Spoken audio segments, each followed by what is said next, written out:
BC reports 3 more deaths from an outbreak at a long-term care home. From those in isolation, fear it could get worse.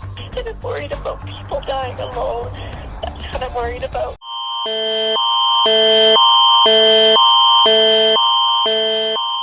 We interrupt your programming. This is a national emergency broadcast. This is not a test. I repeat, this is not a test. The E6-27 virus has made its way through the Canadian borders.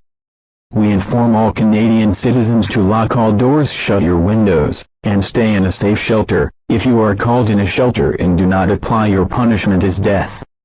If you or your loved ones have experienced this, call 911. Lack of intelligence, shrink of height, vomiting, darted eye, can't speak a human language, talks in gibberish.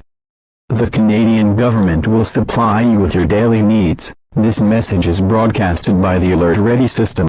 Nous interruptions votre programmation, ceci est un citoyen urgence et émission, ceci est pas attesté, y répétez ceci est pas attesté, le E6-27 virus a fait son manière par le Canadien Frontiers. Nous informez tout Canadien citoyen à serrure tout porte, fermez votre fenêtre, et restez dans un sûr hébergé, si vous a rappelé dans un hébergé et faire appliquer votre punition est mort. Si vous ou votre aimé ont expérimenté ceci, appelez 911, manque de intelligence, réduire de hauteur, vomissement, flécheté observé, ne peut parler à humain langue, entretien dans gibberish. Le Canadien gouvernement volonté fournir nous avec notre tous les jours besoin, ceci est un message diffusé par le Alert Press System.